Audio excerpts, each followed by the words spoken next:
नमस्ते all of you, my self yoga teacher Harveer Sharma. Welcome to my YouTube channel Harveer Sharma. So कैसे हैं आप सभी? I hope you will be very well. आप सभी स्वस्थ होंगे, निरोग होंगे और अपनी रेगुलर प्रैक्टिस आप करते होंगे। तो आज मैं आपके सामने बहुत ही सुंदर वीडियो लेकर के आया हूं। तो प्राणायाम स्थान के बारे में आज हम चर्चा करेंगे कि प्राणायाम अगर आप सिद्धि करना चाहते हैं, प्राणायाम में आप निपुण होना चाहते हैं, तो किस प्रकार से आपको स्थान का चुनाव करना है। तो अकॉर्डिंग टू टेक्स्ट बुक आज हम बात करेंगे। तो ऐसे तो आज भाग दौड़ भरी ज़िंदगी में लोग अपने घरों में ही करते हैं, आंगन में करते हैं, ओपन इलाके में करते हैं, लेकिन मैंने बहुत सारी कुछ सावधानियां उसके बारे में पहले वीडियोज़ में भी डिस्क्राइब किया है।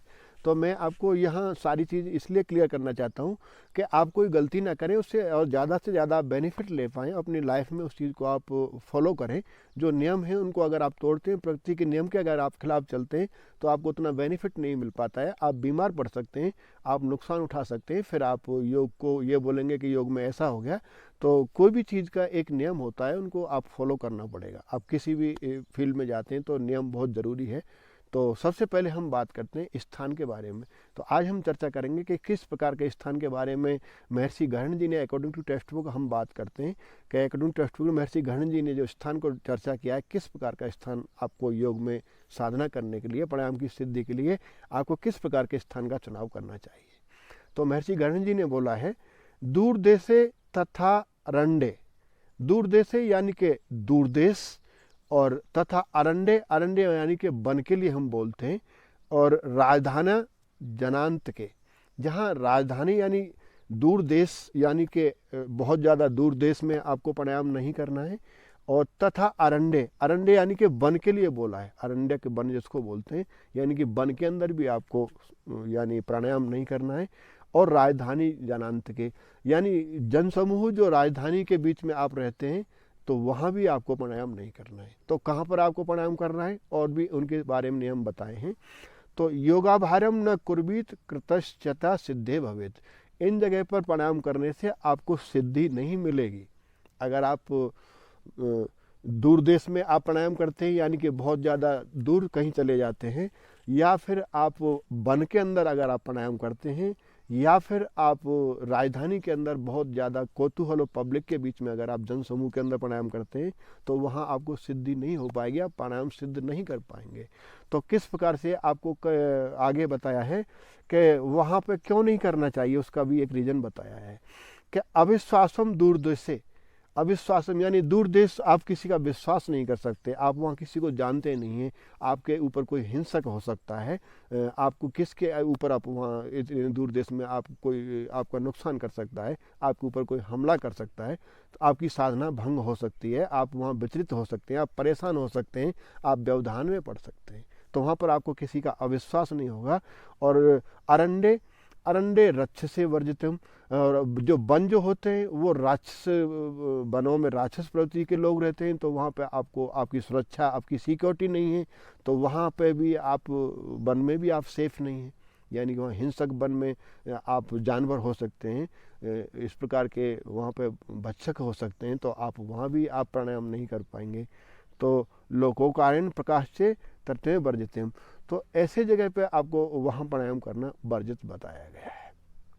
तो कहाँ पे आपको प्राणायाम करना चाहिए कि स्वदेशे धार्मिक राज्य, यानी आपके देश के अंदर धार्मिक स्थान हो, धार्मिक राज्य हो, जहाँ लोग धार्मिक प्रवृत्ति के लोग हों।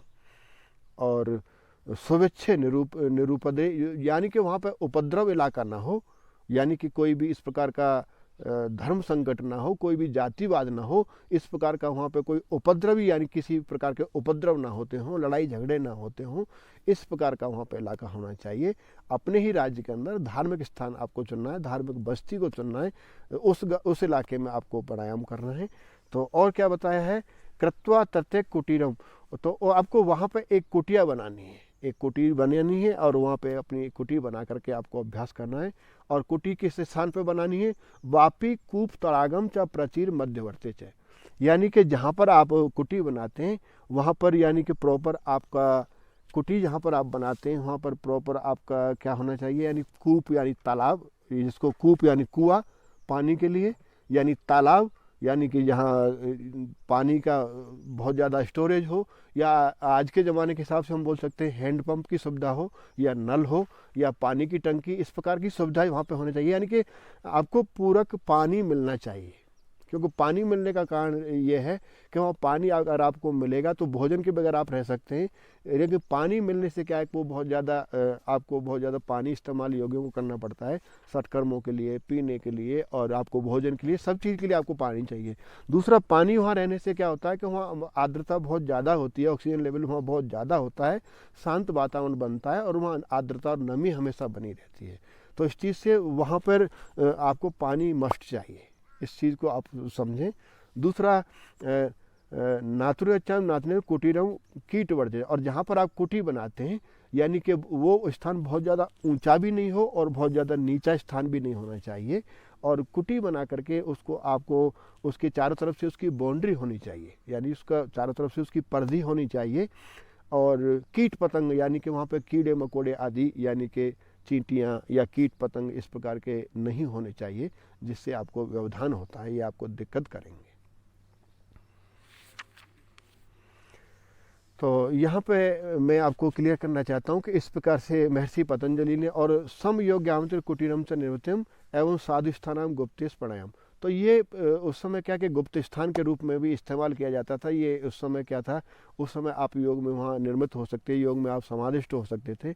लेकिन आज के युग में योग की परिभाषा ये बहुत पहले का लिखा हुआ ग्रंथ है, तो उस समय के हिसाब से उन्होंने डिस्क्राइब किया था। लेकिन फिर भी इन नियमों को आपको, फिर भी इसमें से बहुत सारी चीज़ों को आपको पालन करना होगा, तभी आप योग में समाविष्ट होंगे। तो आज योग पूरा व्यापक हो चुका है, फैल चुका है पूरे विश्व में, पूरे वर्ल्ड में, सभी देशों में, यानी कि इंटरनेशनल और नेशनल और वर्ल्ड लेवल पर भी फैला हुआ है। तो आजकल सब कुछ ओपन है, लेकिन फिर भी उन नियमों को, तो आपको कुछ नियमों को पालन करना होगा। तो उसको आप हम दोबारा से समझेंगे। यानी दूर देश अरण्यक वन में आपको और राजधानी में बैठकर योगाभ्यास नहीं करना चाहिए, अन्यथा सिद्धि में हानि हो सकती है, सिद्धि नहीं हो पाएगी आपको, क्योंकि दूर देश में किसी का विश्वास नहीं होगा और अरण्यक वन में रक्षक रहते रहते हैं, यानी वहाँ रक्षक आपके कोई आपकी सिक्योरिटी नहीं है। और राजधानी में अत्यधिक जनसमूह रहने से वहाँ पर कोलाहल, प्रकाश, ये सब चीज़ आपको व्यवधान करेंगे। इसलिए ये तीनों स्थान इसके लिए वर्जित हैं। इस जगह पर आप योग सिद्धि नहीं कर पाएंगे, यहाँ योग नहीं करना चाहिए, और इस प्रकार से आप नहीं सफल हो पाते हैं, ये सिद्धि के लिए निषेध बताए हैं। आगे हम बात करते हैं सुंदर धर्मशील देश हो, यानी कि आपके अपने देश में बहुत ही सुंदर धर्मशील देश हो, जहाँ खाद्य पदार्थ सुलभ हो, यानी कि आपको आसानी से आपकी खाद्य सामग्री आपको पहुँच सके, और देश उपद्रव रहित हो, जहाँ पे कोई पंगे ना होते हों, लड़ाई झगड़े ना होते हों। वहाँ कुटी बनाकर उसके चारों ओर प्राचीर बना लें, यानी उसके चारों तरफ बाउंड्री बना लें, सेफ सिक्योरिटी बना लें। वहाँ कुआं या जलाशय, वहाँ पे कुआं यानी पानी की सुविधा, जैसे मैं आपको बताया था, जलाशय होना चाहिए, झरना हो, या फिर वहाँ पे पानी की सुविधा हो, कुआं हो, कूप हो, तालाब हो, या पोखर जिसको हम बोलते हैं, यानी कोई भी पानी का सुविधा वहाँ पे होना चाहिए।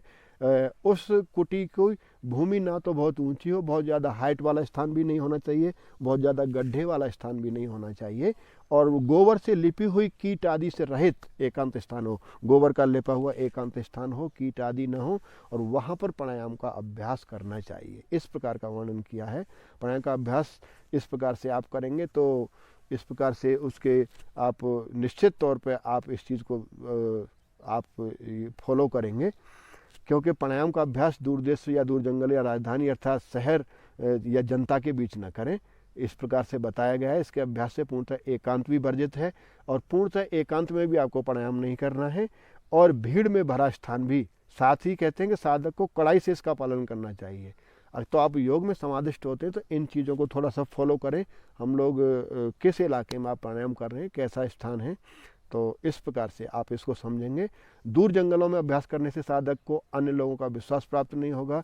भीड़ में करने से सभी को योग का ज्ञान हो जाएगा। ये पहले के समय की बात यहाँ पे कही गई है, यानी कि उस समय ये गुप्त क्रियाएं होती थी किसी को, यानी कि राक्षस लोग भी इसका फ़ायदा उठा सकते थे, दुष्ट प्रवृत्ति के लोग भी इसका फ़ायदा उठा सकते थे, उन चीज़ों को सीख सकते थे। लेकिन आज हमारा योग इतना व्यापक हो चुका है कि यानी संपूर्ण तरीके से फैल चुका है, तो लेकिन फिर भी लोग जागरूक नहीं हैं। मेरा कहने का तात्पर्य यहाँ अपने स्वास्थ्य के प्रति जागरूक नहीं है। तो इस चीज़ को आप समझेंगे, अपने स्वास्थ्य के प्रति आपको ध्यान देना है, और अपने योग को अपने जीवन में उतारेंगे, जिससे आप स्वस्थ रहें, निरोग रहें। तो इस प्रकार से प्राचीन समय की ये बात है। तो इसलिए इसको आप सुंदर धार्मिक स्थान कुटी बना करके निर्माण करके अपना जिस प्रकार से आपको सहूलियत हो इस प्रकार से आप करें, जहाँ भोजन खाद्य सामग्री की सुविधा हो, जहाँ कूप तालाब हो, तड़ागी हो, और इस प्रकार से आप इसको समझेंगे तो ऐसा करने से आप समझेंगे कि योग में आप समाधिष्ट हो पाएंगे, आप अग्रसर हो पाएंगे। और इस प्रकार से आप आज का अभ्यास इतना ही। मैं आशा करता हूं कि आप वीडियो को बढ़िया से समझ पाएंगे, कर पाएंगे और अपनी लाइफ में उतारेंगे और इन चीज़ों को आप समझेंगे और नियमों का पालन करेंगे। और इसके साथ ही बहुत जल्दी ही मैं आपको नेक्स्ट वीडियो लेकर के आने वाला हूं, जिसके अंदर मैं काल और काल का समय यानी समय आपको निर्धारण के बारे में मैं बताऊंगा कि आपको किस प्रकार से किस ऋतु के अंदर आपको किस मौसम में आपको प्राणायाम करना चाहिए। तो तब तक आप अपनी प्रैक्टिस करें और बने रहें मेरे साथ। नमस्ते ऑल ऑफ यू।